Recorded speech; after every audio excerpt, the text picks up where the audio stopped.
قل ان صلاتي ونسكي ومحياي ومماتي لله رب العالمين۔ میری نماز، میرے تمام مراسم عبودیت، میرا جینا اور میرا مرنا سب کچھ اللہ رب العالمین کے لیے ہے۔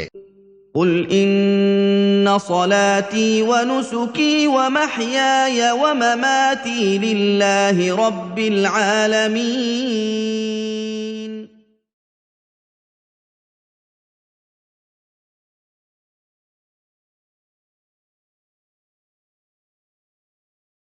نحمدہ و نصلی علی رسولہ الکریم، اما بعد،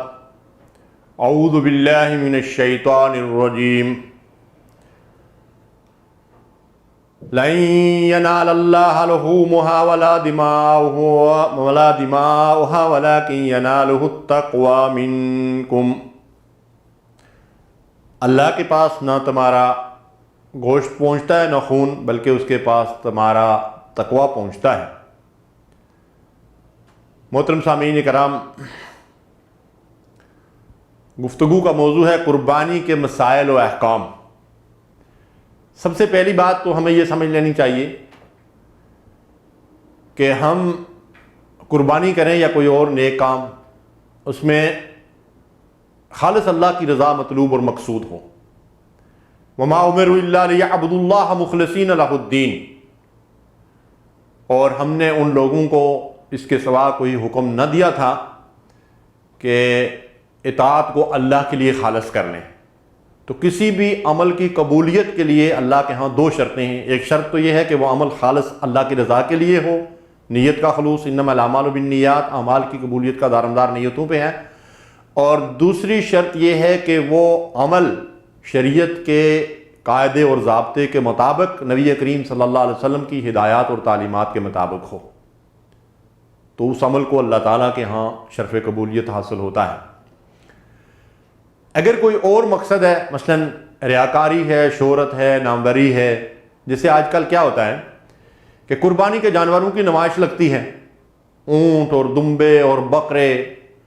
ان کو بڑی محنت سے سجایا جاتا ہے، پھر ان کی نمائش لگتی ہے، اور اس نمود و نمائش میں بڑھ چڑھ کر بولیاں لگائی جاتی ہیں۔ دیکھیے، یہ عبادت ہے، کوئی کھیل تماشا نہیں ہے۔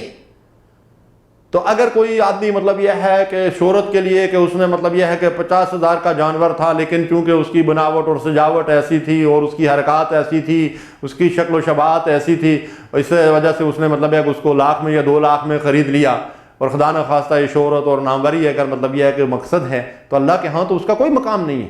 وہ عبادت تو نہیں ہے۔ عبادت تو اللہ کی رضا کے حصول کے لیے کی جاتی ہے، اور اس میں ایسی نمائش والی چیزیں ہمیں خیر القرون کے دور میں بالکل نظر نہیں آتی ہیں۔ تو ان چیزوں سے اپنے آپ کو بچانا چاہیے۔ اور پھر دوسری بات یہ ہے کہ قربانی کے مسائل و احکام میں ہمیں یہ چیز پیش نظر رکھنی چاہیے کہ جب اللہ کی رضا کے لیے ہم قربانی کر رہے ہیں تو شریعت نے اس کے لیے جو قاعدہ مقرر کیا ہے وہ یہ کہ قربانی کے جانور پہ، اور جو جانور بھی ذبح کیا جائے، اس پہ اللہ کا نام لیا جائے۔ اسلام سے قبل مشرکین بتوں کے نام پہ ذبح کرتے تھے اور بتوں کی طرف منسوب کرتے تھے۔ اللہ تبارک و تعالیٰ نے اپنے حبیب علیہ الصلاۃ والسلام کے ذریعے سے ہمیں یہ خبر دی کہ لعن اللہ من ذبح لغیر اللہ، اللہ کی لعنت ہو اس شخص پہ جو غیر اللہ کے نام پہ ذبح کرتا ہے۔ تو ہمیں اللہ کی طرف اس کو منسوب کرنا چاہیے، اللہ کی رضا مطلوب و مقصود ہو، اور ذبح کرتے وقت جیسے کہ اللہ نے قرآن مجید کے اندر حکم دیا ہے، ہم بسم اللہ واللہ اکبر، جو نبی صلی اللہ علیہ وسلم کی ہدایت ہے اس کے مطابق تکبیر پڑھ کر اس جانور کا جو ہے وہ گلا کاٹیں اور اس کو ذبح کریں۔ پھر اس کے گوشت کے حوالے سے کیا مسائل ہیں؟ قرآن مجید میں اللہ تعالیٰ نے حکم دیا ہے کہ فَكُلُوا مِنْهَا وَأَطْعِمُوا الْبَائِسَ وَالْفَقِيرَ وَأَطْعِمُوا الْبَائِسَ الْفَقِيرَ، یعنی اس کا گوشت خود بھی کھاؤ، اور جو بھوکے لوگ ہیں، فقیر ہیں، مسکین ہیں، ضرورت مند ہیں۔ اور دوسری جگہ فرمایا کہ وہ غریب مسکین جو سوال کرنے کے لیے اس موقع پر آ جاتے ہیں، یا وہ جو سوال نہیں کرتے لیکن ضرورت مند ہوتے ہیں، ان کو بھی کھلاؤ۔ تو یہاں سے علماء نے ایک نقطہ نکالا ہے کہ اس گوشت کی تقسیم کے لیے 3 حصے کیے جاتے ہیں۔ اب یہ 3 حصوں کی روایت جو ہے اس کی بھی ہمیں جو ہے وہ صحابہ کے عمل سے رہنمائی ملتی ہے۔ عبداللہ ابن عباس رضی اللہ تعالی عنہ کا یہ قول ہمیں ملتا ہے کہ اس گوشت کے 3 حصے کیے جائیں اور اس میں سے ایک حصہ جو ہے وہ آدمی خود استعمال کر سکتا ہے اور دوسرا حصہ جو ہے وہ اپنے رشتہ داروں اور مستحقین کو دے سکتا ہے اور تیسرا حصہ جو ہے وہ فقراء اور مساکین کے لیے جو ہے اس کو وقف کر دیا جائے۔ لیکن یہ بات یاد رکھنی چاہیے کہ یہ 3 حصے کرنا کوئی شرعی حکم یا فرائض اور واجبات میں سے نہیں ہے، لیکن یہ بہرحال یہ ہے کہ شریعت کا حکم ہے کہ اس قربانی کے گوشت کا بیشتر حصہ جو ہے وہ فقراء اور مساکین کو جو ہے وہ ضرور ملنا چاہیے، کہ یہ اس کے مقاصد میں سے ایک اہم ترین مقصد ہے۔ اس لیے جو لوگ قربانی کا جانور ذبح کر کے، جیسا کہ سننے میں آتا ہے، اس کو جو ہے وہ مطلب یہ ہے کہ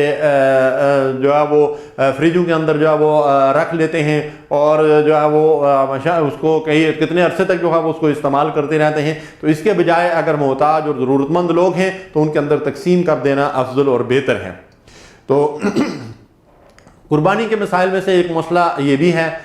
جسے عام طور پر بیان کیا جاتا ہے کہ جس آدمی کو قربانی کرنے کا، جس آدمی کا ارادہ ہو، اسے چاہیے کہ ذی الحج کا چاند نظر آنے سے لے کر قربانی کرنے تک اپنے جسم کے ناخن اور بال نہ تراشے۔ اس حکم کی بھی اہمیت ہے، بعض کے نزدیک یہ واجب ہے اور بعض کے نزدیک مستحب ہے۔ اگر آپ اس کے اوپر عمل کریں تو بڑا اجر و ثواب ہے اور یہ حاجیوں کے ساتھ مشابہت بھی ہے۔ اور اس حکم کی جو ہے وہ مطلب یہ ہے کہ حکمت سمجھنے کے لیے آپ ایک اور فرمان رسول صلی اللہ علیہ وسلم کو اپنے سامنے رکھیں کہ ایک شخص آیا رسول اللہ صلی اللہ علیہ وسلم کے پاس اور عرض کیا، یا رسول اللہ صلی اللہ علیہ وسلم، میرے پاس ایک ہی بکری ہے اور وہ دودھ دیتی ہے اور وہ میرے بچے جو ہے اسے استعمال کرتے ہیں، تو یا رسول اللہ صلی اللہ علیہ وسلم کیا میں اس کی قربانی کر دوں؟ تو اللہ کے نبی صلی اللہ علیہ وسلم نے فرمایا کہ نہیں، اسے اپنے بیوی بچوں کی ضرورت کے لیے رہنے دو اور تم ایسا کرو کہ ذی الحج کا چاند نظر آنے سے لے کر قربانی کرنے تک تم اپنے ناخن اور بال نہ تراشو، اللہ تبارک و تعالیٰ میں تمہیں قربانی کا اجر و ثواب عطا فرمائیں گے۔ سبحان اللہ۔ تو گویا کہ اس کے اندر بڑی حکمت ہے جو اللہ کے نبی صلی اللہ علیہ وسلم نے ہمیں تعلیم دی ہے۔ تو اس حدیث سے یہ رہنمائی بھی ملتی ہے کہ جو آدمی اگر جو ہے قربانی کرنے کا ارادہ نہ بھی رکھتا ہو، وہ بھی اگر اس سنت کے اوپر عمل کرے کہ اپنے ناخن اور بال نہ تراشے، تو انشاءاللہ اسے قربانی کا اجر و ثواب جو ہے وہ ملے گا۔ قربانی کے حوالے سے پھر ذبح کے مسائل کیا ہیں؟ تو ذبح کرتے ہوئے جیسا کہ میں نے آپ سے عرض کیا کہ اللہ کا نام لے کر ذبح کرنا چاہیے، تیز دار آلہ جو ہے وہ چھری وغیرہ استعمال کرنا چاہیے۔ جانور کے سامنے چھری کو جو ہے وہ تیز کرنے سے نبی کریم صلی اللہ علیہ وسلم نے منع فرمایا ہے۔ اور اس طریقے سے جو ہے وہ ذبح کے مسائل میں ایک اہم مسئلہ یہ بھی ہے کہ عورت بھی ذبح کر سکتی ہے۔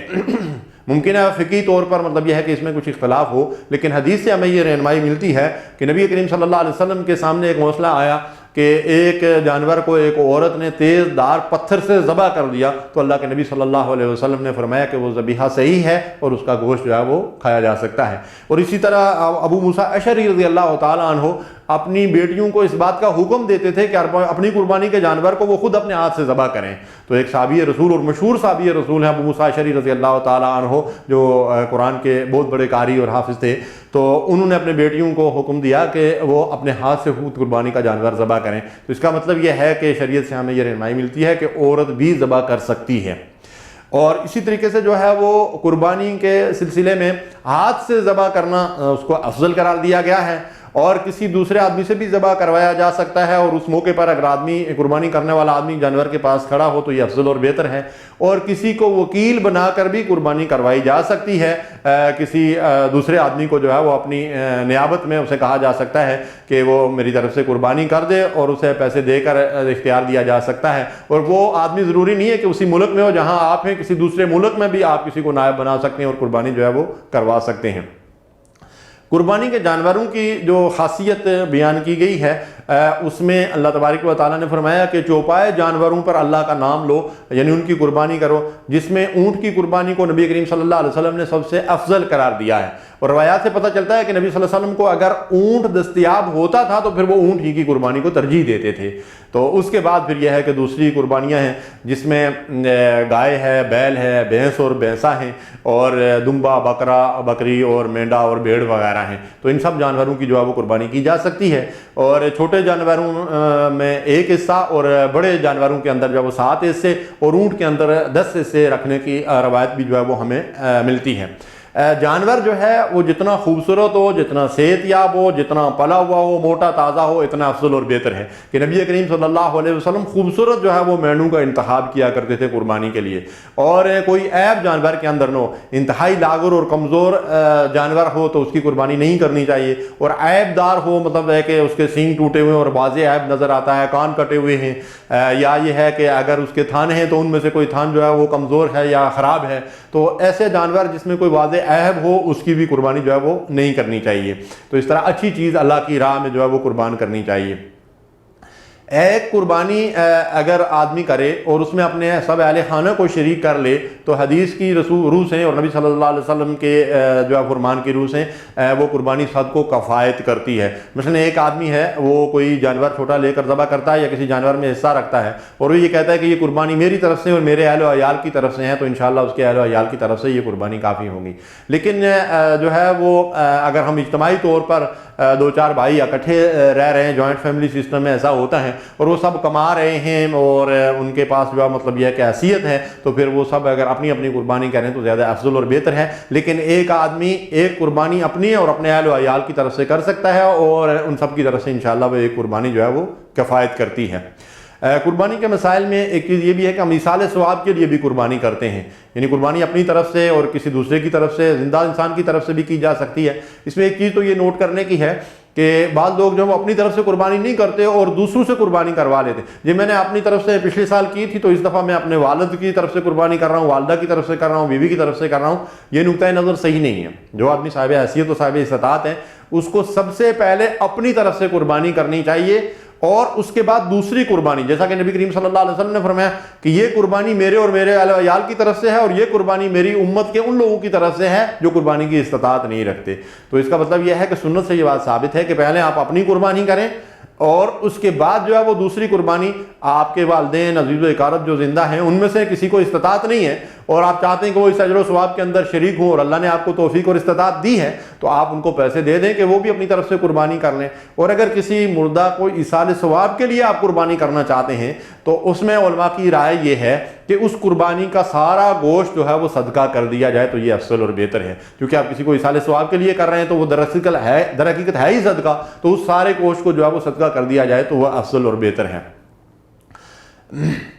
ذبح کرتے وقت جو ہے وہ نبی کریم صلی اللہ علیہ وسلم نے جن دعاؤں کی تعلیم دی ہے اگر وہ دعائیں پڑھ لی جائیں تو زیادہ افضل اور بہتر ہے۔ اگر کسی کو یہ دعا پڑھنا نہ آتا ہو تو انشاءاللہ کوئی حرج نہیں ہے، تکبیر پڑھ کے ذبح کر لیں۔ تو یہ دعائیں دراصل قرآن مجید کی آیات ہیں کہ نبی کریم صلی اللہ علیہ وسلم تکبیر کے پڑھنے کے بعد جانور کو ذبح کرتے ہوئے یہ پڑھتے تھے، انی وجہت وجہی للذی فطر السماوات والارض حنیفا وما انا من المشرکین ان صلاتی ونسکی ومحیای ومماتی للہ رب العالمین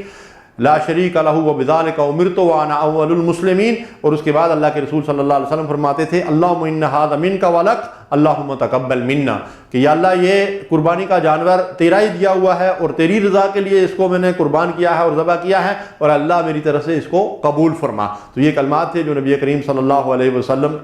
پڑھا کرتے تھے۔ تو ہمیں قربانی کے سلسلے میں ایک بات اور جو ہے اس کو ذہن نشین رکھنا چاہیے کہ کوئی آدمی اگر قربانی کے بجائے قربانی کی قیمت صدقہ کر دے گا تو وہ قربانی کا متبادل نہیں ہوگا۔ قربانی کا کوئی متبادل نہیں ہے۔ جیسے شریعت کے اندر اگر ہم مطلب یہ ہے کہ نماز کے بجائے اگر کہیں کہ میں نماز نہیں پڑھوں گا اور صدقہ کر دوں گا تو اللہ تعالیٰ اس صدقے کو قبول نہیں کریں گے، نماز کی جگہ مجھے نماز ہی پڑھنی ہوگی۔ تو قربانی جو ہے وہ قربانی ہی کی جاتی ہے، اگر آپ اس کی قیمت صدقہ کر دیں گے تو وہ عام صدقات میں سے ہوگا لیکن وہ قربانی کا متبادل نہیں ہو سکتا۔ اور اسی طریقے سے جو ہے ایام قربانی کے حوالے سے ایک بات عرض کرنا چاہتا ہوں۔ عام طور پر معروف یہی ہے کہ قربانی 3 دن کی جاتی ہے، یوم النحر 10 تاریخ کو اور 11 اور 12 تاریخ کو، لیکن حقیقت یہ ہے کہ صحیح احادیث سے یہ ثابت ہے، اور مسند احمد، دارقطنی اور ابن حبان نے ان حدیث کو روایت کیا ہے کہ ایام تشریق سب کے سب قربانی کے دن ہیں، اور ایام تشریق جو ہیں وہ 11 12 13 3 دن ہوتے ہیں، اور 10 تاریخ کو تو قربانی شروع ہوتی ہے۔ تو اس کا مطلب یہ ہے کہ قربانی کے یہ 4 دن ہیں، اور حضرت علی رضی اللہ تعالیٰ عنہ سے بھی یہی مروی ہے کہ قربانی 4 دن تک کی جا سکتی ہے۔ لیکن عام طور پر معروف یہی ہے کہ 3 دن قربانی کے ہوتے ہیں، تو بہرحال 3 دن بھی کافی ہوتے ہیں، ہمیں کوشش کرنی چاہیے کہ ان 3 دنوں میں سے کسی بھی دن جو ہے وہ ہم قربانی کر لیں۔ اللہ تبارک و تعالی ہمیں اس عمل کی توفیق دے۔ وصلی اللہ علی نبینا محمد۔ قل ان صلاتي ونسكي ومحياي ومماتي لله رب العالمين۔ میری نماز، میرے تمام مراسم عبودیت، میرا جینا اور میرا مرنا سب کچھ اللہ رب العالمین کے لیے ہے۔ قل ان صلاتي ونسكي ومحياي ومماتي لله رب العالمين۔